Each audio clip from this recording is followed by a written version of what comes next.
अर्थ काम ते मोक्ष। हरेक मनुख दी ये आस है ਉਹਦੇ ਕੋਲ ਧਨ भी बड़ा होए पर ਉਹਦੇ ਕੋਲ धर्म भी बड़ा होए, हरेक कामना भी पूरी हो जाए ते मुक्ति भी मिल जाए। महाराज ਇਹਦਾ ਪਹਿਲਾਂ ਤੇ ਇਹ ਸਵਾਲ ਹੀ ਕਰਦੇ ਨੇ, ਚਾਰ ਪਦਾਰਥ ਜੇ ਕੋ ਮੰਗੈ, ਜੇ ਕਿਸੇ ਦੀ ਇਹ ਚਾਹਤ ਹੈ ਮੈਨੂੰ ਚਾਰ ਪਦਾਰਥ ਮਿਲ ਜਾਣ। ਹੁਣ ਪਹਿਲਾਂ ਤੇ ਇਹ ਸਵਾਲ ਹੈ, ਇਹਦਾ ਫਿਰ ਉੱਤਰ ਵੀ ਹੈ, ਕਿਉਂਕਿ ਦੁਨੀਆ ਦੇ ਵਿੱਚ ਹਰੇਕ ਚੀਜ਼ ਦੀ ਪ੍ਰਾਪਤੀ ਦੇ ਤਰੀਕੇ ਨੇ। ਜੇ ਇੱਕ ਬੱਚਾ ਡਾਕਟਰ ਬਣਨਾ ਚਾਹੁੰਦਾ ਹੈ, ਉਸ ਨੂੰ ਇਹ ਕਿਹਾ ਜਾਂਦਾ ਹੈ ਤੂੰ ਕਿਸੇ ਡਾਕਟਰ ਦੇ ਕੋਲ ਰਹਿ, ਉਸ ਦੀ ਪੜ੍ਹਾਈ ਕਰ, ਉਹਦੀ ਸ਼ਰਨ ਦੇ ਵਿੱਚ ਜਾ, ਤੂੰ ਉੱਥੇ ਡਾਕਟਰ ਬਣ ਜਾਏਗਾ। ਕਿਸੇ ਨੇ ਹੋਰ ਕੁਝ ਬਣਨਾ ਹੈ, ਕਿਸੇ ਨੇ ਜੱਜ ਬਣਨਾ ਹੈ, ਕਿਸੇ ਨੇ ਮਕੈਨਿਕ ਬਣਨਾ ਹੈ। ਮਕੈਨਿਕ ਵਾਲੇ ਨੂੰ ਡਾਕਟਰ ਦੇ ਕੋਲ ਜਾਣ ਦੀ ਲੋੜ ਨਹੀਂ ਹੈ, ਮਕੈਨਿਕ ਕੋਲ ਜਾਣ ਦੀ ਲੋੜ ਹੈ। ਇਵੇਂ ਹੀ ਜੇ ਕਿਸੇ ਨੇ ਅੰਬ ਦਾ ਫਲ ਖਾਣਾ ਹੈ, ਉਹਨੂੰ ਸਫੇਦੇ ਦੇ ਕੋਲ ਜਾਣ ਦੀ ਲੋੜ ਨਹੀਂ ਹੈ, ਅਮਰੂਦਾਂ ਦੇ ਦਰਖਤ ਕੋਲ ਜਾਣ ਦੀ ਲੋੜ ਨਹੀਂ, ਉਸ ਨੂੰ ਅੰਬ ਦੇ ਕੋਲ ਹੀ ਜਾਣਾ ਪਏਗਾ। ਦੁਨੀਆ ਦੇ ਵਿੱਚ ਹਰੇਕ ਚੀਜ਼ ਦੀ ਪ੍ਰਾਪਤੀ ਦੇ ਚੀਜ਼ ਦੇ ਅਨੁਸਾਰ ਵੱਖਰੇ ਵੱਖਰੇ ਸਥਾਨ ਨੇ। ਜਿਵੇਂ ਧਰਤੀ ਦੇ ਵਿੱਚੋਂ ਸੋਨਾ ਕਿਸੇ ਸਥਾਨ ਤੋਂ ਨਿਕਲਦਾ ਹੈ, ਕੋਇਲਾ ਕਿਤੇ ਅਲੱਗ ਸਥਾਨ ਤੋਂ ਨਿਕਲਦਾ ਹੈ, ਮੈਗਨੀਜ਼ ਕਿਤੋਂ ਨਿਕਲਦਾ ਹੈ, ਲਾਵਾ ਕਿਤੇ ਨਿਕਲਦਾ ਹੈ, ਕਿਤੇ ਧਰਤੀ ਦੇ ਵਿੱਚੋਂ ਪਾਣੀ ਨਿਕਲਦਾ, ਕਿਤੇ ਨਹੀਂ ਵੀ ਨਿਕਲਦਾ। ਹਰੇਕ ਚੀਜ਼ ਦੀ ਪ੍ਰਾਪਤੀ ਦੇ ਆਪਣੇ ਸਥਾਨ ਨੇ। ਮਹਾਰਾਜ ਨੇ ਪਹਿਲਾਂ ਸਵਾਲ ਕੀਤਾ, ਚਾਰ ਪਦਾਰਥ ਜੇ ਕੋ ਮੰਗੈ, ਅੱਗੇ ਉਹਨਾਂ ਉੱਤਰ ਵੀ ਦੇ ਦਿੱਤਾ, ਸਾਧ ਜਨਾਂ ਕੀ ਸੇਵਾ ਲਾਂਘੈ। ਇਹ ਨਹੀਂ ਕਿਹਾ ਵੀ ਸਾਧ ਜਨਾਂ ਦੇ ਨਾਲ ਰਹੇ, ਅੱਗੇ ਮਹਾਰਾਜ ਨੇ ਕਿਹਾ ਸੇਵਾ ਲਾਂਘੈ। ਹੁਣ ਸਾਧ ਸੰਗਤ, ਇਹ ਜਿਹੜੇ ਚਾਰ ਪਦਾਰਥ ਨੇ, ਜਿੰਨੀਆਂ ਵੀ ਮਨੁੱਖ ਦੀਆਂ ਇੱਛਾਵਾਂ ਨੇ, ਇਹਨਾਂ ਤੋਂ ਬਾਹਰ ਕੋਈ ਇੱਛਾ ਨਹੀਂ ਹੈ। ਜਿੰਨੀਆਂ ਵੀ ਮਨੁੱਖ ਦੀਆਂ ਕਾਮਨਾਵਾਂ ਨੇ, ਇਹ ਤੋਂ ਬਾਹਰ ਕੋਈ ਕਾਮਨਾ ਨਹੀਂ ਹੈ। ਚਾਰ ਪਦਾਰਥਾਂ 'ਚ ਦੁਨੀਆ ਦੀ ਹਰੇਕ ਚੀਜ਼ ਹੀ ਆ ਜਾਂਦੀ ਹੈ। ਦੁਨੀਆ ਦਾ ਕੋਈ ਵੀ ਪਦਾਰਥ ਚਾਰ ਪਦਾਰਥਾਂ ਤੋਂ ਬਾਹਰ ਨਹੀਂ ਹੈ। ਸ਼ਾਸਤਰ ਵਾਲੇ, ਵੇਦ ਵਾਲੇ, ਵੇਦਾਂਤ ਵਾਲੇ ਸਾਰੇ ਇਹਨੂੰ ਮੰਨਦੇ ਨੇ। ਜਿੰਨੇ ਵੀ ਅੱਜ ਤੱਕ ਧਾਰਮਿਕ ਗ੍ਰੰਥ ਹੋਏ ਨੇ, ਉਹ ਇਹੀ ਕਹਿੰਦੇ ਨੇ ਦੁਨੀਆ ਤੇ ਚਾਰ ਪਦਾਰਥ ਨੇ। ਧਰਮ ਅਰਥ ਦਾ ਮਤਲਬ ਹੁੰਦਾ ਹੈ ਆਰਥਿਕ ਵਿਵਸਥਾ, ਆਰਥਿਕ ਸ਼ਬਦ ਜਿਵੇਂ ਅਸੀਂ ਕਹਿੰਦੇ ਹਾਂ ਪੈਸਾ ਧੇਲਾ। ਕਾਮ ਦਾ ਮਤਲਬ ਕਾਮਨਾਵਾਂ, ਇੱਛਾਵਾਂ। ਮੋਕਸ਼ ਦਾ ਮਤਲਬ ਹੁੰਦਾ ਹੈ ਮੁਕਤੀ। ਐਵੇਂ ਗੁਰੂ ਹਰਗੋਬਿੰਦ ਸਾਹਿਬ ਮਹਾਰਾਜ ਤੇ ਨਾਲ ਜਹਾਂਗੀਰ ਇਕੱਠੇ ਬੈਠੇ ਸਨ, ਤੰਬੂ ਲੱਗਿਆ ਸੀ ਅਲੱਗ ਅਲੱਗ। ਇਹ ਇੱਕ ਸਿੱਖ ਘਾਹ ਦਾ ਕੰਮ ਕਰਦਾ, ਘਾਹੀ ਸਿੱਖ ਸੀ ਉਹ।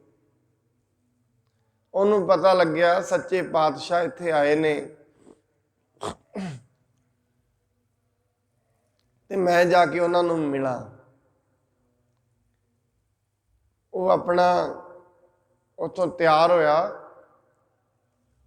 ਘਾਹ ਦੀ ਪੰਡ ਇੱਕ ਫਾਲਤੂ ਵੱਡੀ ਵੇਚ ਕੇ ਇੱਕ ਕੌਡੀ ਉਹਨੇ ਜਮ੍ਹਾਂ ਕਰ ਲਈ। ਗੁਰੂ ਦੇ ਕੋਲ ਜਾਵਾਂਗਾ, ਇਹ ਅੱਗੇ ਰੱਖ ਕੇ ਨਮਸਕਾਰ ਕਰਾਂਗਾ। ਲੈ ਕੇ ਤੁਰਿਆ। ਕਿਸੇ ਨੇ ਉਹਨੇ ਪੁੱਛਿਆ ਵੀ ਪਾਤਸ਼ਾਹ ਕਿੱਧਰ ਨੇ, ਕਿਉਂਕਿ ਸਿੱਖ ਆਪਣੇ ਗੁਰੂ ਨੂੰ ਪਾਤਸ਼ਾਹ ਹੀ ਕਹਿੰਦਾ ਹੈ। ਕਿਉਂਕਿ ਪਾਤਸ਼ਾਹ ਤੋਂ ਸਭ ਕੁਝ ਮਿਲ ਜਾਂਦਾ ਹੁੰਦਾ। ਉਹ ਕਹਿੰਦਾ ਹੈ ਵੀ ਸੱਚੇ ਪਾਤਸ਼ਾਹ ਕਿੱਧਰ ਨੇ। ਕਿਸੇ ਨੇ ਸੋਚਿਆ ਵੀ ਇਹ ਜਹਾਂਗੀਰ ਬਾਰੇ ਪੁੱਛਦਾ ਹੈ। ਕਿਸੇ ਨੇ ਜਹਾਂਗੀਰ ਦੇ ਤੰਬੂ ਵੱਲ ਇਸ਼ਾਰਾ ਕਰ ਦਿੱਤਾ। ਹੁਣ ਉਸ ਸਿੱਖ ਨੇ ਗੁਰੂ ਸਾਹਿਬ ਨੂੰ ਹਜੇ ਤਾਈਂ ਵੇਖਿਆ ਨਹੀਂ ਸੀ। ਉਹਨੇ ਉਹ ਕੋਡੀ ਫੜੀ ਤੇ ਜਾ ਕੇ ਗੁਰੂ ਸਾਹਿਬ ਅੱਗੇ ਰੱਖ ਦਿੱਤੀ। ਕਹਿੰਦਾ ਸੱਚੇ ਪਾਤਸ਼ਾਹ ਕਿਰਪਾ ਕਰੋ, ਮੁਕਤੀ ਦੀ ਦਾਤ ਬਖਸ਼ ਦਿਓ, ਜਨਮ ਮਰਨ ਕੱਟ ਦਿਓ। ਜਹਾਂਗੀਰ ਸੋਚਦਾ ਹੈ ਮੇਰੇ ਕੋਲ ਤੇ ਲੋਕ ਸੋਨਾ ਮੰਗਣ ਆਉਂਦੇ ਨੇ, ਚਾਂਦੀ ਮੰਗਣ ਆਉਂਦੇ ਨੇ, ਇਹ ਨਵਾਂ ਹੀ ਕੇਸ ਆ ਗਿਆ। ਕਹਿੰਦੇ ਭਾਈ ਮੈਂ ਪਾਤਸ਼ਾਹ ਹਾਂ, ਪਾਤਸ਼ਾਹ ਕੋਲ ਸੋਨਾ ਚਾਂਦੀ ਹੈ, ਹੀਰੇ ਨੇ, ਜਵਾਹਰਾਤ ਨੇ, ਮੰਗ ਲੈ। ਕਹਿੰਦੇ ਨਹੀਂ, ਇਹ ਨਹੀਂ ਚਾਹੀਦਾ। ਉਹ ਕਹਿੰਦਾ ਫਿਰ ਤੂੰ ਗਲਤ ਸਥਾਨ ਤੇ ਆ ਗਿਆ। ਕਹਿੰਦੇ ਨਹੀਂ, ਮੈਂ ਸੱਚੇ ਪਾਤਸ਼ਾਹ ਕੋਲ ਆਇਆ। ਕਹਿੰਦੇ ਨਹੀਂ, ਤੂੰ ਗਲਤ ਆ ਗਿਆ, ਮੈਂ ਪਾਤਸ਼ਾਹ ਤੇ ਹਾਂ, ਸੱਚਾ ਨਹੀਂ ਹਾਂ। ਰਾਜਾ ਪਾਤਸ਼ਾਹ ਤੇ ਹੋ ਸਕਦਾ ਹੈ, ਪ੍ਰਧਾਨ ਮੰਤਰੀ ਪਾਤਸ਼ਾਹ ਤੇ ਹੋ ਸਕਦਾ ਹੈ, ਸੱਚਾ ਨਹੀਂ ਹੈ। ਪਰ ਹੁਣ ਸੱਚੇ ਦਾ ਕੀ ਅਰਥ ਹੋਏਗਾ? ਸੱਚੇ ਦਾ ਅਰਥ ਹੈ ਜਿਹੜਾ ਸਦੀਵੀ ਹੋਏ, ਜਿਹਦੇ ਵਿੱਚ ਬਦਲਾਅ ਨਾ ਆਏ। ਅੱਜ ਕੋਈ ਦੁਨੀਆ ਤੇ ਪਾਤਸ਼ਾਹ ਹੈ, ਅੱਜ ਕਿਸੇ ਕੋਲ ਬਹੁਤ ਕੁਛ ਹੈ, ਕੱਲ ਨੂੰ ਕੀ ਪਤਾ ਨਾ ਹੋਏ। ਇਹ ਸੱਚਾਈ ਹੈ ਦੁਨੀਆ ਦੀ। ਇੱਥੇ ਪਾਤਸ਼ਾਹ ਕੰਗਾਲ ਹੁੰਦੇ ਵੇਖੇ ਗਏ ਨੇ। ਉਹ ਕਹਿੰਦਾ ਸਾਹਿਬ ਸ੍ਰੀ ਗੁਰੂ ਹਰਗੋਬਿੰਦ ਸਾਹਿਬ ਬੈਠੇ ਨੇ ਦੂਜੇ ਤੰਬੂ ਚ, ਉੱਥੇ ਜਾ। ਉਹਨੇ ਨਾਲੋਂ ਨਾਲ ਜਿਹੜੀ ਅੱਗੇ ਕੌਡੀ ਰੱਖੀ ਤੇ ਚੁੱਕ ਕੇ ਜੇਬ ਚ ਪਾ ਲਈ। ਉਹ ਆਂਦਾ ਹੈ ਭਾਈ ਰਾਜਾ ਨੂੰ ਜਿਹੜੀ ਇੱਕ ਵਾਰੀ ਭੇਟਾ ਦੇ ਦਈਏ, ਚੁੱਕੀ ਦੀ ਨਹੀਂ। ਕਹਿੰਦੇ ਮੈਂ ਇਹ ਪਾਤਸ਼ਾਹ ਲਈ ਨਹੀਂ, ਸੱਚੇ ਪਾਤਸ਼ਾਹ ਲਈ ਲੈ ਕੇ ਆਇਆ ਸੀ। ਤੇਰੇ ਅੱਗੇ ਮੈਂ ਕਾਹਦੀ ਭੇਟ ਰੱਖਣੀ ਹੈ ਭਾਈ, ਤੂੰ ਤੇ ਮੇਰੇ ਵਰਗਾ ਹੀ ਹੈ। ਸਾਧ ਸੰਗਤ ਇਹ ਹੋ ਸਕਦਾ ਹੈ ਦੁਨੀਆ ਦਾ ਇੱਕ ਪਦਾਰਥ ਕਿਸੇ ਇੱਕ ਕੋਲੋਂ ਮਿਲ ਜਾਏ। ਜਿਵੇਂ ਧਨ ਦੌਲਤ ਹੈ, ਚਾਰ ਪਦਾਰਥ ਨੇ, ਇਹਨਾਂ ਵਿੱਚੋਂ ਇੱਕ ਕਿਸੇ ਕੋਲੋਂ ਮਿਲ ਸਕਦਾ ਹੈ। ਧਨ ਹੈ, ਕੋਈ ਵੀ ਦੇ ਸਕਦਾ ਹੈ। ਧਰਮ ਦੀ ਕੋਈ ਸਿੱਖਿਆ ਦੇ ਸਕਦਾ ਹੈ, ਕੋਈ ਮਨੁੱਖ ਸਿੱਖਿਆ ਦੇ ਸਕਦਾ ਹੈ ਸਿਰਫ ਧਰਮ ਦੀ। ਅਰਥ ਦਾ ਮਤਲਬ ਹੈ ਕੋਈ ਪੈਸਾ ਤੇ ਕੋਈ ਇੱਕ ਮਨੁੱਖ ਇੱਕ ਪਦਾਰਥ ਦੇ ਸਕਦਾ। ਕੋਈ ਪ੍ਰਧਾਨ ਮੰਤਰੀ ਹੈ, ਕਿਸੇ ਨੇ ਅਲਾਟਮੈਂਟ ਕਰ ਦੇਗਾ, ਕੋਈ ਬਹੁਤ ਅਮੀਰ ਧਨੀ ਹੈ ਪੈਸੇ ਦਾ, ਉਹ ਇੱਕ ਪਦਾਰਥ ਦੇ ਸਕਦਾ ਹੈ। ਪਰ ਚਾਰੇ ਦੇ ਚਾਰੇ ਇਕੱਠੇ ਇੱਕੋ ਹੀ ਸਥਾਨ ਹੈ ਜਿੱਥੋਂ ਮਿਲਦੇ ਨੇ। ਕਿਉਂਕਿ ਮਨੁੱਖ ਦੀ ਜਿੱਥੇ ਦੁਨਿਆਵੀ ਜ਼ਰੂਰਤ ਮਾਇਆ ਹੈ, ਉੱਥੇ ਅਧਿਆਤਮਿਕ ਜ਼ਰੂਰਤ ਮੁਕਤੀ ਹੈ। ਔਰ ਦੋਵਾਂ ਦੇ ਬਿਨਾਂ ਗੁਜ਼ਾਰਾ ਨਹੀਂ ਹੈ। ਇਸ ਦੀ ਸੰਸਾਰਿਕ ਜ਼ਰੂਰਤ ਵੀ ਪੂਰੀ ਹੋਣੀ ਚਾਹੀਦੀ ਹੈ ਔਰ ਅਧਿਆਤਮਿਕ ਜ਼ਰੂਰਤ ਵੀ ਪੂਰੀ ਹੋਣੀ ਚਾਹੀਦੀ ਹੈ। ਸੰਸਾਰਿਕ ਜ਼ਰੂਰਤ ਤੇ ਮਨੁੱਖ ਪੂਰੀਆਂ ਕਰ ਲੈਂਦਾ ਹੈ, ਉਹ ਸੌਖਾ ਹੈ ਕੰਮ। ਉਹਦੇ ਵਾਸਤੇ ਕਿਤੇ ਕੋਈ ਕੋਰਸ ਕਰਨ ਦੀ ਲੋੜ ਨਹੀਂ। ਉਹ ਪੜ੍ਹੇ ਲਿਖੇ ਵੀ ਪੂਰੀਆਂ ਕਰ ਲੈਂਦੇ ਨੇ, ਜਿਹੜੇ ਸਮਾਜ 'ਚ ਨਹੀਂ ਪੜ੍ਹੇ ਉਹ ਵੀ ਪੂਰੀਆਂ ਕਰ ਲੈਂਦੇ। ਰੋਟੀ ਤੇ ਸਾਰੇ ਕਮਾ ਲੈਂਦੇ ਨੇ। ਪਰ ਜਿਹੜੀ ਮੁਕਤੀ ਹੈ, ਇਹਦੇ ਵਾਸਤੇ ਵੀ, ਮੋਕਸ਼ ਵਾਸਤੇ ਵੀ ਮਹਾਰਾਜ ਨੇ ਨਵਾਂ ਤਰੀਕਾ ਆਖਿਆ। ਇਹਦੇ ਵਾਸਤੇ ਭਾਵੇਂ ਕੋਈ ਪੜ੍ਹਿਆ ਹੋਏ, ਭਾਵੇਂ ਅਨਪੜ੍ਹਿਆ ਹੋਏ, ਦੋਵੇਂ ਮੁਕਤ ਹੋ ਸਕਦੇ ਨੇ। ਇਹਨੂੰ ਗੁਰਬਾਣੀ ਦੇ ਵਿੱਚ ਕਿਹਾ, ਜੋ ਪ੍ਰਾਣੀ ਗੋਬਿੰਦ ਧਿਆਵੈ, ਪੜ੍ਹਿਆ ਅਨਪੜ੍ਹਿਆ। ਭਾਵੇਂ ਕੋਈ ਪੜ੍ਹਿਆ ਹੈ, ਭਾਵੇਂ ਨਹੀਂ ਪੜ੍ਹਿਆ, ਦੋਵੇਂ ਪਰਮਗਤ ਪ੍ਰਾਪਤ ਕਰ ਸਕਦੇ ਨੇ। ਪੜ੍ਹੇ ਨੂੰ ਵੀ ਪਰਮਗਤੀ ਦੀ ਪ੍ਰਾਪਤੀ, ਅਨਪੜ੍ਹੇ ਨੂੰ ਵੀ। ਇਹ ਮਹਾਰਾਜ ਜੀ ਨੇ ਨਵਾਂ ਰਾਸਤਾ ਚਲਾਇਆ। ਪਹਿਲਾਂ ਐਸਾ ਸੀ, ਕੋਈ ਵੇਦਾਂ ਦਾ ਪਾਠੀ ਹੋਏ ਉਹਨੂੰ ਮੰਨਿਆ ਜਾਂਦਾ ਸੀ ਵੀ ਇਹ ਮੁਕਤ ਹੋਏਗਾ, ਕਿਉਂਕਿ ਰਾਹ ਇਹਨੂੰ ਪਤਾ ਹੈ। ਇਹ ਜ਼ਰੂਰੀ ਨਹੀਂ ਹੈ ਜਿਹੜੇ ਮਨੁੱਖ ਨੂੰ ਰਾਸਤਾ ਵੀ ਪਤਾ ਹੈ ਉਹ ਮੰਜ਼ਿਲ ਤੇ ਵੀ ਕਦੇ ਗਿਆ ਹੋਵੇ, ਇਹ ਜ਼ਰੂਰੀ ਨਹੀਂ ਹੈ। ਮਨੁੱਖਾਂ ਨੂੰ, ਦੁਨੀਆ ਨੂੰ ਰਾਸਤੇ ਪਤਾ ਨੇ, ਚੱਲਣ ਵਾਲਾ ਕੋਈ ਕੋਈ ਹੈ। ਜਿਵੇਂ ਆਪ ਜੀ ਕਿਸੇ ਦੇ ਕੋਲ ਬੈਠ ਜਾਓ, ਕੋਈ ਕਿਸੇ ਵੀ ਗੱਲ ਦੀ ਸਲਾਹ, ਸਾਡਾ ਤੇ ਦੇਸ਼ ਐਸਾ ਹੈ ਇੱਥੇ ਕਿਸੇ ਇੱਕ ਚੀਜ਼ 'ਚ ਕੋਈ ਪਰਫੈਕਟ ਵੀ ਨਹੀਂ, ਸਲਾਹਾਂ ਨਾਲ ਹੀ ਦੇਣੀਆਂ ਸ਼ੁਰੂ ਕਰ ਦਿੰਦਾ ਕਿਸੇ ਵੀ ਚੀਜ਼ ਦੀ। ਕੋਈ ਡਾਕਟਰੀ ਦੇ ਕਿਤੇ ਵਿੱਚ ਪਰਫੈਕਟ ਵੀ ਨਹੀਂ, ਉਹਦੇ ਕੋਲ ਬੈਠ ਜਾਓ, ਉਹ ਨਾਲੋਂ ਨਾਲ ਡਾਕਟਰੀ ਦੀਆਂ ਸਲਾਹਾਂ ਸ਼ੁਰੂ ਕਰ ਦੇਵੇਗਾ। ਇਸ ਕਰਕੇ ਇੱਥੇ ਕਹਿੰਦੇ ਨੇ ਮਨੁੱਖ ਦੁਨੀਆ ਦੇ ਵਿੱਚ ਰਾਹਾਂ ਬਾਰੇ ਜਾਣਦਾ ਤੇ ਹੈ, ਇਹ ਜ਼ਰੂਰੀ ਨਹੀਂ ਹੈ ਰਾਹ ਤੇ ਪਹੁੰਚਿਆ ਵੀ ਹੋਏ, ਮੰਜ਼ਿਲ ਤੇ ਪਹੁੰਚਿਆ ਵੀ ਹੋਵੇ। ਮੰਜ਼ਿਲ ਦੇ ਸਾਰੇ ਐਡਰੈਸ ਨੂੰ ਜਾਣਦਾ। ਅੱਜ ਕੱਲ੍ਹ ਤੇ ਨਕਸ਼ੇ ਨੇ। ਹੁਣ ਜਿਹੜਾ ਬੱਚਾ ਆਪਾਂ ਭੂਗੋਲ ਪੜ੍ਹਦਾ ਹੈ, ਜਿਓਗ੍ਰਾਫੀ ਪੜ੍ਹਦਾ ਹੈ, ਉਹਨੂੰ ਦੁਨੀਆ ਦੇ ਹਰ ਕਿੱਤੇ ਦਾ ਪਤਾ, ਕਿੱਥੇ ਕਿੱਥੇ ਕਿਹੜੀ ਕਿਹੜੀ ਚੀਜ਼ ਹੈ। ਹੁਣ ਰਾਸਤੇ ਤੇ ਉਹਨੂੰ ਪਤਾ ਨਹੀਂ, ਸਮੁੰਦਰੀ ਰਾਸਤੇ ਕਿਹੜੇ ਨੇ, ਜਿਹੜੇ ਦੂਜੇ ਥਲ ਮਾਰਗ ਕਿਹੜੇ ਨੇ, ਸਾਰੇ ਪਤਾ ਨੇ। ਪਰ ਇਹ ਜ਼ਰੂਰੀ ਨਹੀਂ ਹੈ ਉਹਨਾਂ ਮਾਰਗਾਂ ਰਾਹੀਂ ਤੇ ਚੱਲ ਕੇ ਪਹੁੰਚਿਆ ਵੀ ਹੋਏ, ਇਹ ਜ਼ਰੂਰੀ ਨਹੀਂ। ਇਸ ਕਰਕੇ ਮਹਾਰਾਜ ਜੀ ਨੇ ਇਹ ਤਰੀਕਾ ਦੱਸਿਆ, ਚਾਰੇ ਪਦਾਰਥ ਮਿਲ ਸਕਦੇ ਨੇ। ਫਿਰ ਸੇਵਾ ਕਿਹਦੇ ਲੱਗੇ? ਸਾਧ ਜਨਾਂ ਕੀ ਸੇਵਾ ਲੱਗੈ। ਸਾਧ ਕਹਿੰਦੇ ਨੇ ਜਿਹੜਾ ਮਨੁੱਖ ਪਹੁੰਚ ਗਿਆ ਹੋਏ, ਉਹਨੂੰ ਸਾਧ ਕਹਿੰਦੇ ਨੇ। ਗੁਰਬਾਣੀ ਦੇ ਵਿੱਚ ਵੈਸੇ ਸਾਧ ਸ਼ਬਦ ਦੇ 2-3 ਅਰਥ ਨੇ।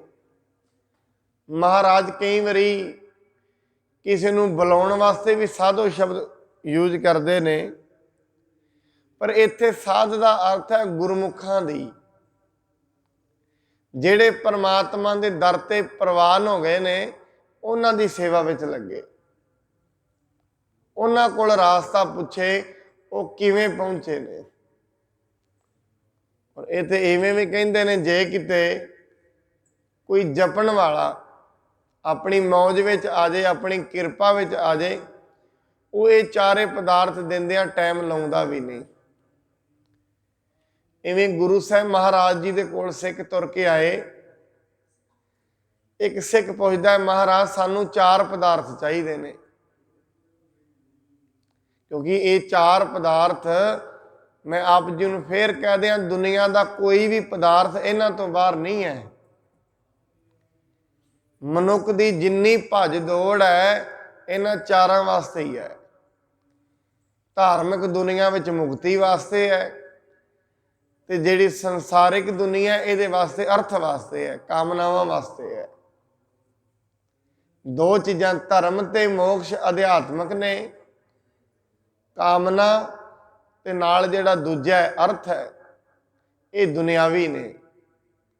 ਦੁਨੀਆ ਦੀ ਸਾਰੀ ਖੋਜ, ਦੁਨੀਆ ਦੀ ਸਾਰੀ ਦੌੜ ਇਹਨਾਂ ਦੇ ਉੱਤੇ ਚੱਲਦੀ ਹੈ, ਕਾਮਨਾ ਤੇ ਅਰਥ ਦੇ ਉੱਤੇ ਸਾਰੀ ਦੁਨੀਆ। ਪਰ ਮਹਾਰਾਜ ਵੇਖੋ ਕਿੱਡਾ ਸੋਹਣਾ ਇੱਕ ਤਰੀਕਾ ਡਿਵੈਲਪ ਕਰ ਲਿਆ ਗੁਰੂ ਸਾਹਿਬ ਜੀ ਨੇ। ਕਹਿੰਦੇ ਦੋਵੇਂ ਚਾਰੇ ਚੀਜ਼ਾਂ ਇਕੱਠੀਆਂ ਹੀ ਮਿਲ ਸਕਦੀਆਂ ਨੇ। ਧਰਮ ਤੇ ਅਰਥ ਵੀ ਮਿਲ ਸਕਦੇ, ਧਰਮ ਤੇ ਮੋਕਸ਼ ਵੀ ਇਕੱਠੇ ਹੀ, ਤੇ ਕਾਮਨਾ ਤੇ ਉਹ ਵੀ। ਉਹ ਇੱਕੋ ਇੱਕ ਤਰੀਕਾ ਹੈ, ਸਾਧ ਜਨਾਂ ਕੀ ਸੇਵਾ ਲੱਗੈ। ਜਿਹੜਾ ਕੋਈ ਬੰਦਗੀ ਕਰਨ ਵਾਲਾ ਪੁਰਸ਼ ਹੈ ਉਹਦੀ ਸੇਵਾ ਵਿੱਚ ਲੱਗ ਜਾਏ। ਪਰ ਹੁਣ ਐਸਾ ਹੈ, ਮਨੁੱਖ ਪਛਾਣੇ ਕਿਵੇਂ ਫਲਾਣਾ ਸਾਧ ਹੈ, ਇਹ ਵੀ ਤੇ ਪਤਾ ਲੱਗੇ। ਪਹਿਲਾਂ ਮੈਂ ਆਪ ਜੀ ਨੂੰ ਇਹ ਦੱਸ ਦਿਆਂ, ਗੁਰੂ ਸਾਹਿਬ ਜੀ ਦੇ ਕੋਲ ਜਦੋਂ ਸਿੱਖ ਤੁਰ ਕੇ ਆਏ, ਮਹਾਰਾਜ ਨੇ ਕੀ ਤਰੀਕਾ ਦੱਸਿਆ ਇਹਨਾਂ ਨੂੰ ਪਾਉਣ ਦਾ। ਸਾਰਿਆਂ ਨੂੰ ਹੀ ਚਾਹੀਦੀਆਂ ਨੇ, ਸਾਰਿਆਂ ਵਾਸਤੇ ਜ਼ਰੂਰੀ ਹੈ, ਹਰੇਕ ਮਨੁੱਖ ਵਾਸਤੇ ਇਹ ਚੀਜ਼ਾਂ ਚਾਹੀਦੀਆਂ ਨੇ। ਗੁਰੂ ਜੀ ਨੇ ਇੱਕ ਤਰੀਕਾ ਵੀ ਦੱਸਿਆ ਉਹਨਾਂ ਨੂੰ, ਕਹਿੰਦੇ ਜੇ ਤੁਹਾਨੂੰ 4 ਪਦਾਰਥ ਚਾਹੀਦੇ ਨੇ, ਪਹਿਲਾਂ ਤੇ ਤੁਹਾਨੂੰ ਸੰਗਤ ਦੀ ਸੇਵਾ ਕਰਨੀ ਚਾਹੀਦੀ ਹੈ। ਦੂਜੀ ਗੱਲ, ਤੁਹਾਨੂੰ ਵਾਹਿਗੁਰੂ ਨਾਮ ਦਾ ਸਿਮਰਨ ਕਰਨਾ ਚਾਹੀਦਾ, ਪਰਮੇਸ਼ਰ ਦੀ ਬੰਦਗੀ ਕਰਨੀ ਚਾਹੀਦੀ ਹੈ। ਫਿਰ ਬੰਦਗੀ ਕਰਦਿਆਂ ਵਿੱਚ ਅਰਦਾਸ ਕਰਕੇ ਉਹ ਤੋਂ ਮੰਗ ਲੈਣਾ ਚਾਹੀਦਾ। ये बड़ा सौखा तरीका है चारे पदार्थों का। पर यह जड़ा तरीका है इत्ते विश्वास थोड़ा घट आउंदा है मनुख नूं, कारण भी है इहदा, क्योंकि अज जपना शुरू किया सामने किहड़ा कोई पता लग रहा है। जे किते मनुख अज ही दिहाड़ी करन किते पैसा लियाए 500 कमाएगा, उन्होंने 500 रुपये पता नहीं, इन्हां 500 रुपया की वैल्यू पता है, इहदा की आ सकता है। हुण अज 20 मिनट मूल मंत्र जपिया है, गुरमंत्र जपिया है, सतसंगत विच आके बैठे, हुण ये किन्ना कुछ इन्हें कमा लिया, इनू वेख नहीं रहा। ताई धर्म की दुनिया तो बहुते मनुख आकी हो जाते हैं। कारण भी यही है, क्यों जेड़ा धर्म का धन है वो शुरू शुरू च वेखदा नहीं जो कमाया जा रहा। जो मनुख पुण्य फल कर रहे हो वेखदे थोड़ी ना ने, सामने किते नहीं वेखदे हो, वो वेखदे नहीं। मनुख विच चाह पैदा हुंदा नहीं। 500 अज कमाया है, 500 कल कमाया है, रोज रोज 1500 कमाए विखने शुरू हो जाते हैं। दुनिया के पदार्थ होने शुरू हो जाते हैं। मनुख कहता है बहुत आनंद है, विखने शुरू हो गए। हुण जिहड़ी चीज़ विखदी नहीं, हुण अज सतसंगत कीती है, अज नाम जपिया है, ना कोई फर्क पैना है, ना पता लगना है, फिर मनुख सोचता शायद ये विच कुछ नहीं है। शुरू शुरू च कुछ नहीं विखना, ये भी सच्चाई है। शुरू शुरू च तुरोगे एवें है जिवें हनेरे दे विच तीर चलाया हो, पर जेड़ा ये तीर चलिया लगना निशाने ते है, भावें चलिया हनेरे च है। ये भी गल याद, रब दे नां दा तीर रसना तो जपिया होया ना, भावें तीर हनेरे च है, अंधविश्वास तो है, पर यह लगेगा निशाने ते। कर्म एक खिंच लेगा, कर्म वधिया बनाएगा, भावें तीर जिवें मर्जी लगे।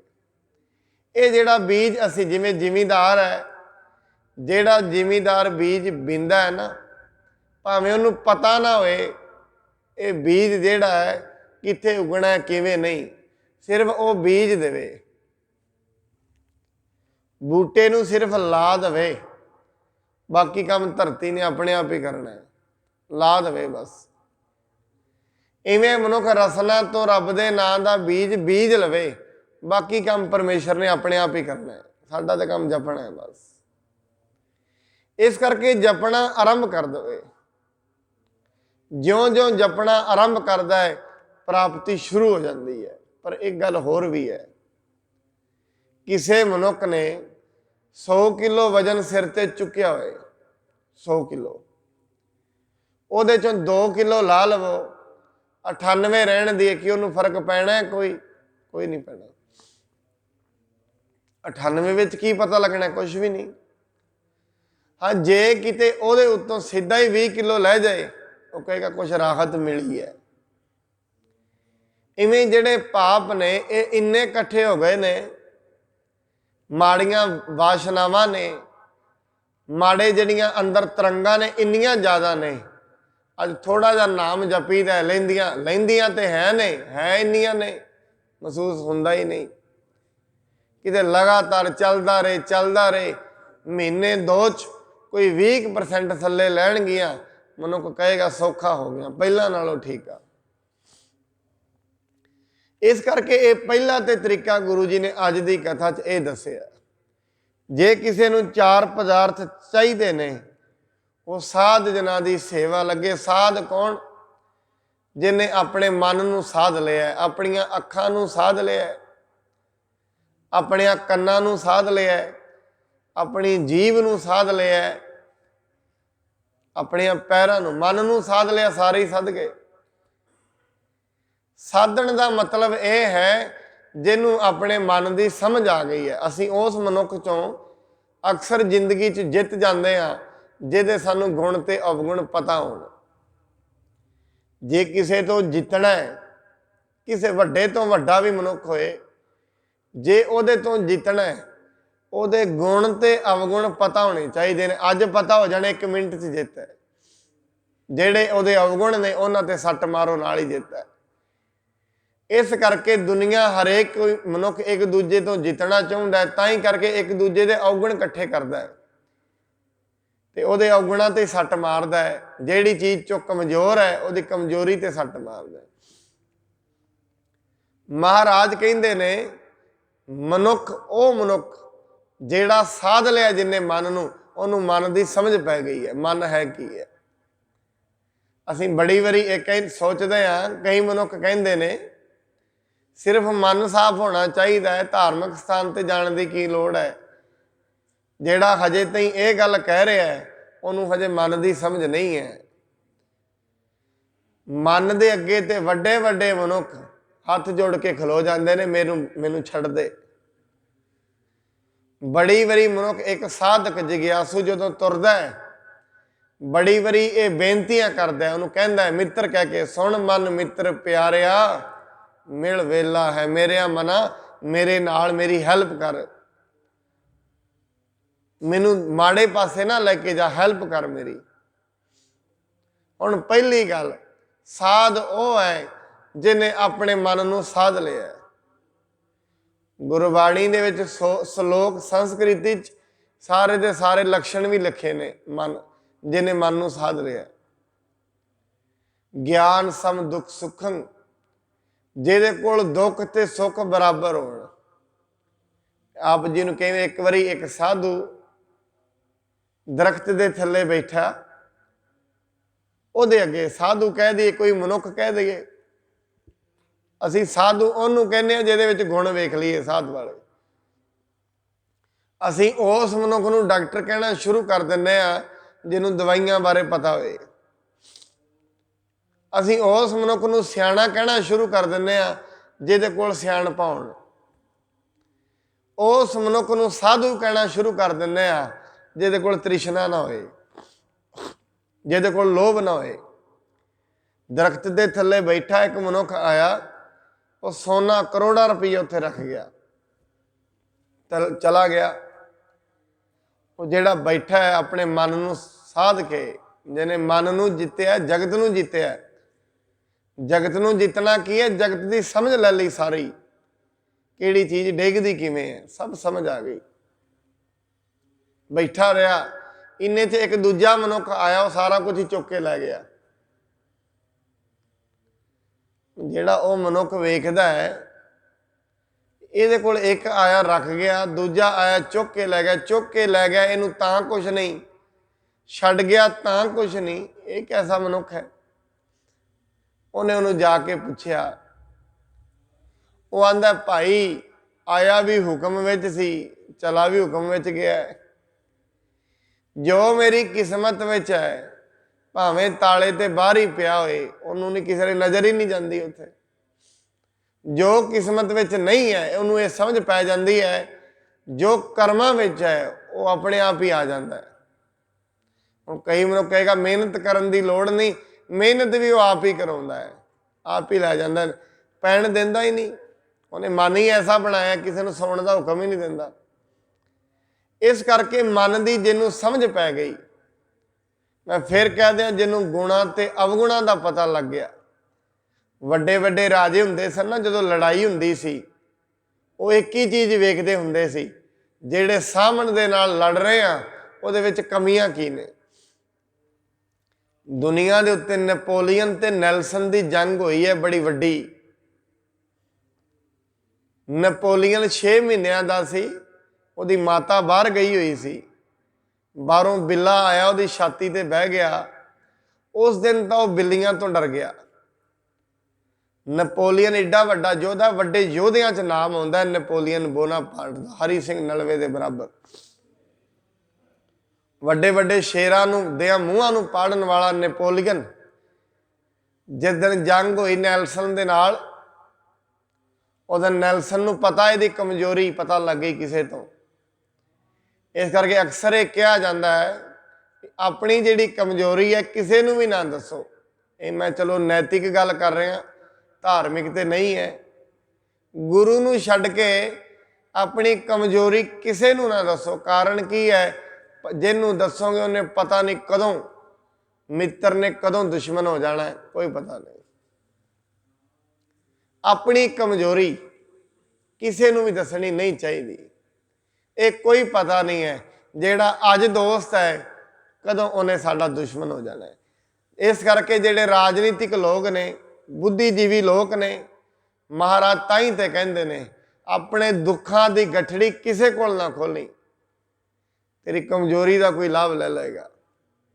क्यों? जे कोल खोलेगा वो कोल अपनियां कमियां बड़ियां ने। किस पै खोलूं गंठड़ी दुखी पर आया, किसी को खोलण की लोड़ नहीं, अगला पहले कमजोरियां नाल भरिया पिया है। ये तो कोई गुरु का प्यारा है जेड़ा जेड़ा इस चीज़ का लाभ नहीं लेगा।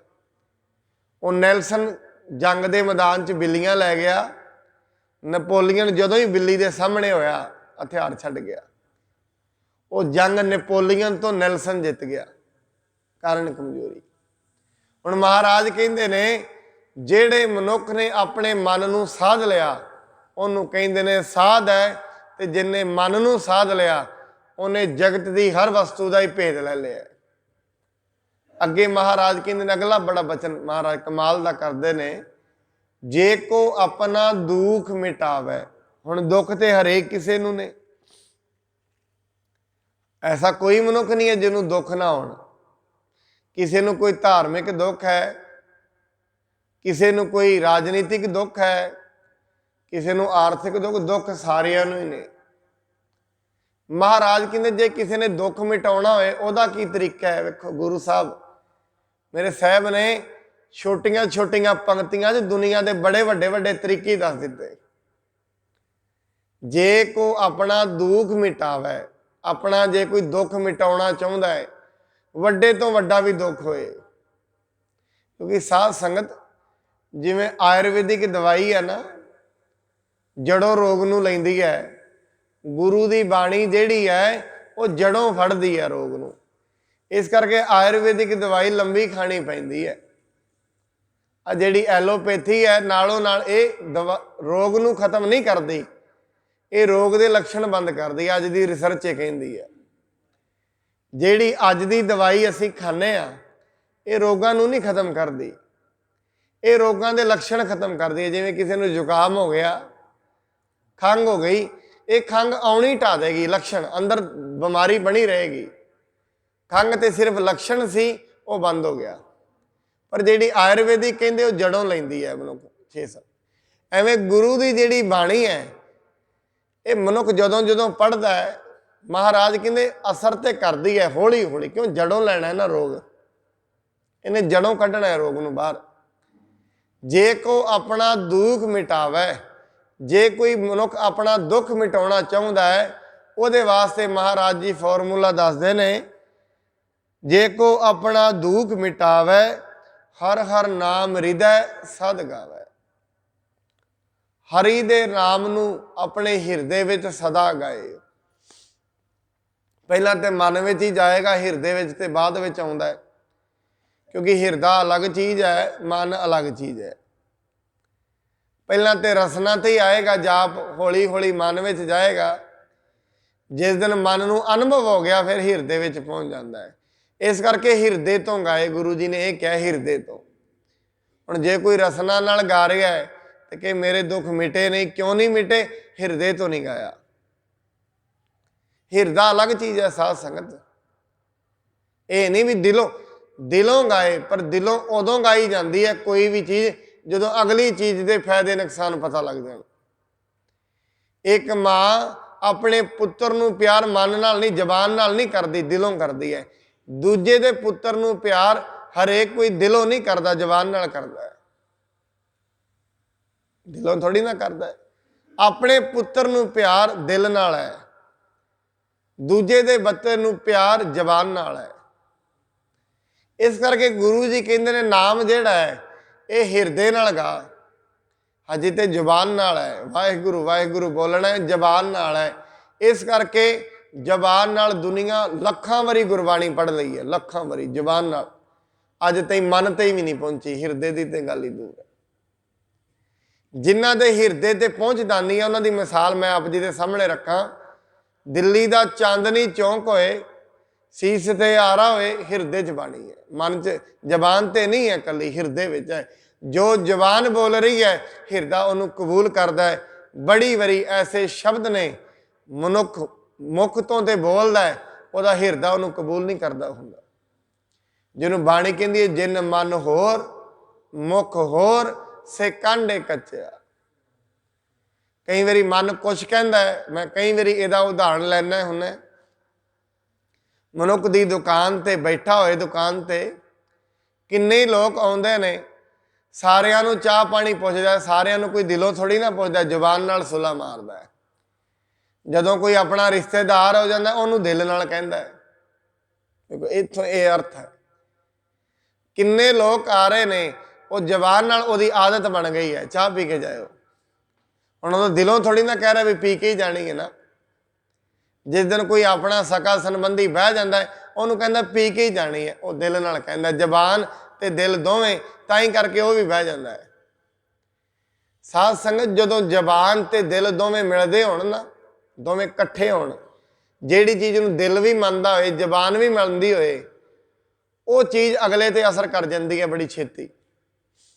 जिहड़ा भखारी जबान तो ते दिलों विलख पे ना, उहदी जिहड़ी तरंगा ने वो अगले तक पहुँच जांदियां ने, नालों नाल उहदी जेब चों 10 रुपए निकल जाते नालों नाल। उहदियां कोई ऐसा ही मनुख है जिहड़ा बिल्कुल ही राक्षस बिरती दा हो गया, तरंगा ही खत्म हो गई ने, उहदे तई ते भावें ना पहुँचण। ऐसे हो जाते सी मनुख। छोटे साहिबजादियां नूं जिन्हां ने नीहां विच चढ़ाया, उन्हां दियां तरंगा उन्हां दे मन तई नहीं पहुँच सके, क्यों? राक्षस हो गए, बिरती राक्षसी हो गई। इस करके गुरु दे सन्मुख हजे अरदास शब्दां नाल है। जे को अपना दुख मिटावे, हजे अरदास शब्दां नाल है। जिस दिन शब्द ते दिल दोवें कट्ठे हो गए, उस दिन अरदास कबूल है। इस करके जिहड़ा रब दा जन हो जाता है, जिहड़ा परमेश्वर दा भगत हो जाता है, वो सिर्फ शब्दां नाल नहीं अरदास करता, वो दिल ते नाल करता है। अरदास सिर्फ दिलों होए, शब्दां दी लोड़ भी नहीं रह जाती। ये भी मैं कह दिया, सिर्फ अरदास दिलों होनी चाहिए है, शब्दां दी लोड़ भी नहीं है। बाणी ये कहती है सिर्फ रब दे नाल रब दा प्रेम, ये प्रेम दिल च उदों आउंदा है जदों किते कुछ विख जाए। महाराज एक गुरबाणी च कहते हैं केवड़ वड्डा डीठा होए। जिसनों वेख लिया, जिसने उन्होंने समझ लिया, जिसने उहदे बारे थोड़ा ज्ञान हासिल कर लिया, वो फिर दिलों कहता रब्बा तू सारी थावां ते है। इस करके भगत धन्ना जी जदों परमात्मा नूं कहंदे ने दाल सीधा मांगो घीओ, हमरा खुशी करे नित जियो। जिस दिन वो ये पदार्थां की अरदास करते हैं, दिलों करते हैं, उन्होंने पता है मिलने ने। उतों तो नहीं कह रहे दे दे, नहीं, उन्होंने पता है जिन्हों मैं कह रहा ये दिलों मिलणगे।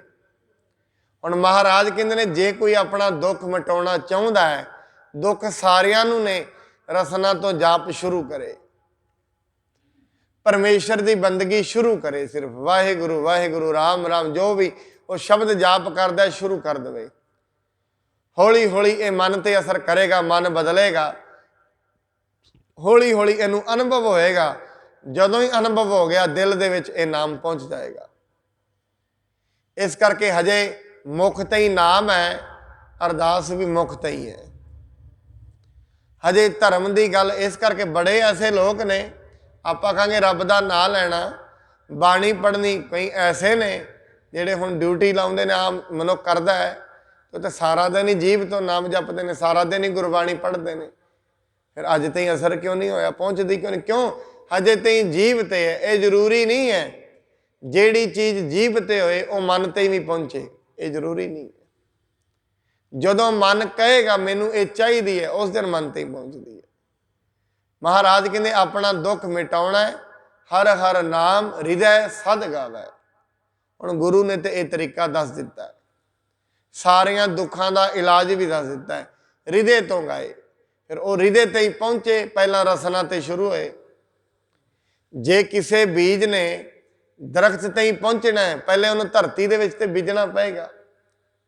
पहला सफ़र मंजिल बीज तो है, पहला बीज ते बीजिया जाए, दरख्त ते फिर बनेगा ना। हुण महाराज अगे कहंदे ने ਜੇ ਕੋ ਆਪਣੀ ਸੋਭਾ ਲੋਰੈ। ਜੇ ਕਿਸੇ ਨੂੰ ਐਵੇਂ ਮੇਰੀ ਸਿਫਤ ਸਲਾਹ ਹੋਏ, ਭਾਵ ਦਰਗਾਹ ਵਿੱਚ ਵੀ ਸਿਫਤ ਹੋਏ, ਇੱਥੇ ਦੁਨੀਆ ਵਿੱਚ ਵੀ ਸਦਾ ਹੀ ਯਾਦ ਰਹੇ। ਮਹਾਰਾਜ ਕਹਿੰਦੇ ਫਿਰ ਉਹਨਾਂ ਦੀਆਂ ਸਿਫਤਾਂ ਹੁੰਦੀਆਂ ਨੇ ਜਿਨ੍ਹਾਂ ਨੇ ਹਉਮੈ ਛੱਡ ਦਿੱਤੀ ਹੈ, ਭਾਵ ਇਹ ਕਹਿ ਦਿੱਤਾ ਹੈ ਮੇਰਾ ਮੁਝ ਮੈਂ ਕਿਛ ਨਹੀਂ। ਉਹਨਾਂ ਦੀ ਸਿਫਤ ਸਦਾ ਹੀ ਹੁੰਦੀ ਹੈ। ਸਾਧ ਸੰਗ ਇਹ ਹਉਮੈ ਛੋੜੈ। ਸਤ ਸੰਗਤ ਵਿੱਚ ਆਏ, ਸਤ ਸੰਗਤ ਵਿੱਚ ਆ ਕੇ ਸਭ ਤੋਂ ਵੱਡੀ ਗੱਲ ਮਨੁੱਖ ਪਤਾ ਕੀ ਛੱਡ ਦਿੰਦਾ ਹੈ?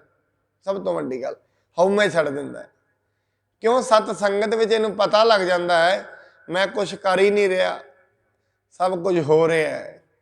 ਇਹ ਸਿਰਫ ਇਹਦਾ ਹੰਕਾਰ ਹੈ ਜਿਹੜਾ ਇਹਨੂੰ ਕਹਿ ਰਿਹਾ ਹੈ ਤੂੰ ਕੁਛ ਬਣਾ ਰਿਹਾ ਹੈ। ਇਹ ਹੰਕਾਰ ਹੈ ਸਿਰਫ, ਉਹ ਵੀ ਮਨੁੱਖ ਦਾ ਹੈ, ਬਾਕੀ ਹੈ ਕੁਛ ਨਹੀਂ ਐਸਾ। ਕਈ ਵਾਰੀ ਨਾ ਮਨੁੱਖ ਨੂੰ ਭੁਲੇਖਾ ਪੈ ਜਾਂਦਾ ਹੈ, ਇਹ ਇਹਨੂੰ ਭੁਲੇਖਾ ਪਿਆ ਹੋਇਆ ਹੈ। ਜਿਵੇਂ ਆਮ ਅਸੀਂ ਪਿੰਡਾਂ ਦੇ ਵਿੱਚ ਕਹਾਵਤ ਹੈ, ਇੱਕ ਗੱਡੀ ਦੇ ਥੱਲੇ ਨਾ ਕੋਈ ਕੂਕਰ ਚੱਲਦਾ ਹੋਏ, ਕੁੱਤਾ, ਉਹਨੂੰ ਅਕਸਰ ਇਹ ਭੁਲੇਖਾ ਰਹਿੰਦਾ ਹੈ ਇਹ ਗੱਡੀ ਮੇਰੇ ਤੇ ਚੱਲ ਰਹੀ ਹੈ। ਉਹਨੂੰ ਇਹ ਭੁਲੇਖਾ ਰਹਿੰਦਾ। ਜੇ ਕੋਈ ਉਹਨੂੰ ਬਾਹਰ ਕੱਢਣਾ ਚਾਹੇ ਨਾ, ਨਿਕਲਦਾ ਨਹੀਂ ਬਾਹਰ। ਕਿਉਂ? ਉਹ ਆਂਦਾ ਮੇਰੇ ਕਰਕੇ ਗੱਡੀ ਚੱਲ ਰਹੀ ਹੈ। ਐਵੇਂ ਮਨੁੱਖ ਨੂੰ ਭੁਲੇਖਾ ਹੈ, ਇਹ ਕਹਿੰਦਾ ਇਹ ਪਰਿਵਾਰ ਮੇਰੇ ਕਰਕੇ ਹੀ ਚੱਲ ਰਿਹਾ ਹੈ, ਇਹ ਸਮਾਜ ਮੇਰੇ ਕਰਕੇ ਚੱਲ ਰਿਹਾ ਹੈ, ਇਹ ਕੰਪਨੀ ਮੇਰੇ ਕਰਕੇ ਚੱਲ ਰਹੀ ਹੈ, ਕਿਸੇ ਕਰਕੇ ਨਹੀਂ ਚੱਲ ਰਹੀ, ਚਲਾਉਣ ਵਾਲਾ ਕੋਈ ਹੋਰ ਹੈ। ਇਹਦਾ ਭੁਲੇਖਾ ਹੈ ਸਿਰਫ। ਤੇ ਸਾਧ ਸੰਗਤ ਵਿੱਚ ਆ ਕੇ ਭੁਲੇਖਾ ਨਿਕਲ ਜਾਂਦਾ ਹੈ। ਸਤ ਸੰਗਤ ਵਿੱਚ ਗੁਰੂ ਦੀ ਗੱਲ ਚੱਲਦੀ ਹੈ ਤੇ ਗੁਰੂ ਰੋਜ਼ ਇਹੀਓ ਭੁਲੇਖਾ ਕੱਢਦਾ ਵੀ ਹਉਮੈ ਛੱਡ ਦੇ। ਕਿਉਂ? ਕਰਨ ਕਾਰਨ ਪ੍ਰਭ ਏਕ ਹੈ ਦੂਸਰ ਨਾਹੀ। ਦੂਜਾ ਤੇ ਹੈ ਹੀ ਨਹੀਂ। ਜੇ ਅਸੀਂ ਕੁਝ ਕਰ ਸਕਦੇ ਹਾਂ ਫਿਰ ਤੇ ਅਸੀਂ ਦੂਜੇ ਹੋ ਗਏ, ਰੱਬ ਦੇ ਸ਼ਰੀਕ। ਮਹਾਰਾਜ ਕਹਿੰਦੇ ਉਹਦਾ ਤੇ ਸ਼ਰੀਕ ਵੀ ਕੋਈ ਨਹੀਂ। ਹੁਣ ਜੇ ਕੋ ਆਪਣੀ ਸੋਭਾ ਲੋਰੈ, ਸਾਧ ਸੰਗੇ ਹਉਮੈ ਛੋੜੈ। ਮਹਾਰਾਜ ਕਹਿੰਦੇ ਜਿਹੜੇ ਹਉਮੈ ਛੱਡ ਦਿੰਦੇ ਨੇ ਤਿੰਨ ਕੀ ਸ਼ੋਭਾ ਜੁਗ ਜੁਗ ਹੋਈ। ਉਹਨਾਂ ਦੀ ਸ਼ੋਭਾ ਜੁਗ ਜੁਗ ਤੇ। ਭਗਤ ਪ੍ਰਹਿਲਾਦ ਦੀ ਸ਼ੋਭਾ ਅੱਜ ਤਾਈਂ ਹੋ ਰਹੀ ਹੈ। ਪਤਾ ਨਹੀਂ ਕਿੰਨੇ ਹਜ਼ਾਰ ਸਾਲ ਹੋ ਗਏ ਨੇ ਦੁਨੀਆ ਤੋਂ ਗਿਆ, ਕਿ ਹੋਰ ਕਿਸੇ ਦੀ ਸ਼ੋਭਾ ਨਹੀਂ, ਉਹਨਾਂ ਦੀ ਹੈ। ਭਗਤ ਨਾਮਦੇਵ ਦੀ ਸ਼ੋਭਾ ਅੱਜ ਤਾਈਂ ਹੈ। ਭਗਤ ਰਵਿਦਾਸ ਜੀ ਦੀ ਸ਼ੋਭਾ ਅੱਜ ਤਾਈਂ ਹੈ। ਗੁਰੂ ਨਾਨਕ ਸਾਹਿਬ ਜੀ ਦੀ ਸ਼ੋਭਾ ਅੱਜ ਤਾਈਂ ਹੈ। ਹਉਮੈ ਛੁੱਟ ਗਈ ਸੰਗਤ। ਮਹਾਰਾਜ ਬਾਣੀ ਦੇ ਵਿੱਚ ਕਹਿੰਦੇ ਨੇ ਵਿਸਰ ਗਈ ਸਭ ਤਾਤ ਪਰਾਈ, ਜਬ ਤੇ ਸਾਧ ਸੰਗਤ ਮੋਹਿ ਪਾਈ। ਨਾ ਕੋ ਵੈਰੀ ਨਹੀਂ ਬੇਗਾਨਾ, ਸਗਲ ਸੰਗ ਹਮ ਕੋ ਬਣ ਆਈ। ਸੰਗਤ ਵਿੱਚ ਆ ਕੇ ਹੁੰਦਾ ਹੀ ਇਹ ਹੈ ਮੇਰਾ ਕੋਈ ਦੁਸ਼ਮਣ ਨਹੀਂ। ਕਿਉਂ? ਮੈਂ ਕੋਈ ਮੇਰਾ ਦੁਸ਼ਮਣ ਨਹੀਂ। ਜੋ ਕੁਝ ਮੈਨੂੰ ਮਿਲ ਰਿਹਾ ਮੇਰੇ ਕਰਮਾਂ ਦਾ ਆਪ ਹੀ ਮਿਲ ਰਿਹਾ, ਕਿਸੇ ਨੇ ਮੈਨੂੰ ਦੁੱਖ ਦਿੱਤਾ ਹੀ ਨਹੀਂ। ਇਹ ਉਹਨੂੰ ਪਤਾ ਲੱਗ ਜਾਂਦਾ ਹੈ। ਹਜੇ ਤੇ ਮਨੁੱਖ ਆਪਣੀ ਗਲਤੀ ਦਾ ਦੋਸ਼ ਦੂਜੇ ਤੇ ਰੱਖੀ ਜਾਂਦਾ ਹੈ, ਹਰੇਕ ਗਲਤੀ ਦਾ। ਹੁਣ ਅੱਗੇ ਮਹਾਰਾਜ ਕਹਿੰਦੇ ਨੇ ਜੇ ਕੋ ਜਨਮ ਮਰਨ ਤੇ ਡਰੈ, ਸਾਧ ਜਨਾ ਕੀ ਸਰਨੀ ਪਰੈ। ਕਿਉਂਕਿ ਸਾਧ ਜਨਮ ਮਰਨ ਤੋਂ ਦੂਰ ਹੋ ਜਾਂਦਾ ਹੈ, ਉਹਦੀ ਸ਼ਰਨ ਵਿੱਚ ਆ ਕੇ ਉਹ ਜਨਮ ਮਰਨ ਤੋਂ ਮੁਕਤ ਹੋਣ ਦਾ ਤਰੀਕਾ ਦੱਸ ਦਿੰਦਾ ਹੈ। ਅੱਗੇ ਮਹਾਰਾਜ ਕਹਿੰਦੇ ਨੇ ਜਿਸ ਜਨ ਕੋ ਪ੍ਰਭ ਦਰਸ ਪਿਆਸਾ, ਨਾਨਕ ਤਾ ਕੈ ਬਲ ਬਲ ਜਾਸਾ। ਜਿਹੜੇ ਮਨੁੱਖ ਨੂੰ ਪ੍ਰਭੂ ਦੇ ਦਰਸ਼ਨਾਂ ਦੀ ਪਿਆਸ ਹੈ, ਹਰੇਕ ਕਿਸੇ ਨੂੰ ਨਹੀਂ ਹੁੰਦੀ। ਮਨੁੱਖ ਨੂੰ ਪਿਆਸ ਹੈ ਧਨ ਦੀ, ਦੌਲਤ ਦੀ, ਇੱਜ਼ਤ ਦੀ। ਹਰੇਕ ਕਿਸੇ ਨੂੰ ਪ੍ਰਭੂ ਦੀ ਪਿਆਸ ਨਹੀਂ ਹੁੰਦੀ। ਪਰਮਾਤਮਾ ਦੀ ਪਿਆਸ ਕਿਸੇ ਕਿਸੇ ਦੇ ਪ੍ਰਾਣਾਂ ਵਿੱਚ ਹੁੰਦੀ ਹੈ। ਜਿਹਦੇ ਪ੍ਰਾਣਾਂ ਵਿੱਚ ਪ੍ਰਭੂ ਦੇ ਦਰਸ਼ਨ ਦੀ ਪਿਆਸ ਲੱਗ ਗਈ ਹੈ ਨਾ, ਮਹਾਰਾਜ ਕਹਿੰਦੇ ਨੇ ਨਾਨਕ ਤਾਕੈ ਬਲ ਬਲ ਜਾਸਾ। ਮੈਂ ਉਹਦੇ ਬਲ ਬਲ ਜਾਂਦਾ ਜਿਹਨੂੰ ਰੱਬ ਦੀ ਪਿਆਸ ਲੱਗ ਗਈ, ਦਰਸ਼ ਤੇਰੇ ਕੀ ਪਿਆਸ ਮਨ ਲੱਗ ਗਈ। ਜਿਹਨੂੰ ਪਰਮਾਤਮਾ ਦੇ ਦਰਸ਼ਨਾਂ ਦੀ ਪਿਆਸ ਲੱਗ ਗਈ, ਗੁਰੂ ਨਾਨਕ ਸਾਹਿਬ ਕਹਿੰਦੇ ਮੈਂ ਉਹ ਤੋਂ ਬਲ ਬਲ ਜਾਣਾ। ਕਿਤੇ ਗੁਰੂ ਜੀ ਕਿਰਪਾ ਕਰਨ ਸਾਡੇ ਅੰਦਰ ਵੀ ਇਹ ਭਾਵ ਪੈਦਾ ਹੋਏ, ਜਿਹਨੂੰ ਮਹਾਰਾਜ ਕਹਿੰਦੇ ਨੇ ਮੇਰਾ ਮਨ ਲੋਚੈ ਗੁਰ ਦਰਸ਼ਨ ਤਾਈ, ਬਿਲਪ ਕਰੇ ਚਾਤਰਿਕ ਕੀ ਨਿਆਈ। ਕਿਸੇ ਐਸੀ ਪਿਆਸ ਪ੍ਰਾਣਾਂ ਦੇ ਵਿੱਚ ਪੈਦਾ ਹੋ ਜਾਏ, ਮਹਾਰਾਜ ਕਿਰਪਾ ਕਰਨ ਇਹ ਜਨਮ ਦੇ ਵਿੱਚ ਐਸੀ ਪ੍ਰਭੂ ਦੀ ਪਿਆਸ ਲੱਗੇ। ਕੱਲ ਨੂੰ ਜਿਹੜੀ ਅਗਲੀ ਕਥਾ ਹੈ, ਕਿਉਂਕਿ ਗੁਰੂ ਜੀ ਹੁਣ ਤਰੀਕੇ ਹੀ ਦੱਸਦੇ ਨੇ। ਕਿਹੜਾ ਤਰੀਕਾ ਕੀ ਹੈ? ਕਰਨਾ ਆਪਣੇ ਆਪ ਹੀ ਹੁੰਦਾ ਹੈ। ਟੀਚਰ ਫਾਰਮੂਲੇ ਦਿੰਦਾ ਹੈ, ਲਾਉਣੇ ਬੱਚੇ ਨੇ ਹੁੰਦੇ ਨੇ। ਗੁਰੂ ਜੀ ਨੇ ਦੱਸ ਦਿੱਤਾ ਹੈ, ਕਰਨਾ ਸੰਗਤ ਨੇ ਆਪ ਹੁੰਦਾ ਹੈ। ਸਾਹਿਬ ਜੀ ਕਿਰਪਾ ਕਰਨ। ਇਹ ਅਰਦਾਸ ਕਰੀਏ ਮਹਾਰਾਜ ਜੋ ਕੁਝ ਦੱਸਦੇ ਹੋ ਕਿਤੇ ਕਿਰਪਾ ਕਰਕੇ ਇਹਨੂੰ ਕਰਵਾ ਲਿਓ। ਇਹ ਅਰਦਾਸ ਹੈ, ਔਰ ਅਰਦਾਸ ਸਭ ਤੋਂ ਵੱਡੀ ਹੁੰਦੀ ਹੈ। ਮਿਹਨਤ ਵੀ ਵੱਡੀ ਨਹੀਂ, ਬੰਦਗੀ ਵੀ ਵੱਡੀ ਨਹੀਂ, ਅਰਦਾਸ ਵੱਡੀ ਹੈ। ਅਰਦਾਸ ਬੰਦਗੀ ਕਰਵਾ ਦਿੰਦੀ ਹੈ, ਹੰਕਾਰ ਦੇ ਵਿੱਚ ਬੰਦਗੀ ਨਹੀਂ ਹੁੰਦੀ। ਗੁਰੂ ਜੀ ਕਿਰਪਾ ਕਰਨ, ਸਭਨਾਂ ਨੂੰ ਦੇਹ ਅਰੋਗਤਾ, ਨਾਮ ਦੀ ਦਾਤ, ਗੁਰਬਾਣੀ ਗੁਰਸਿੱਖੀ ਦੀ ਦਾਤ ਬਖਸ਼ਣ। ਇੰਨੀਆਂ ਬੇਨਤੀਆਂ ਪ੍ਰਵਾਨ। ਵਾਹਿਗੁਰੂ ਜੀ ਕਾ ਖਾਲਸਾ, ਵਾਹਿਗੁਰੂ ਜੀ ਕੀ ਫਤਿਹ।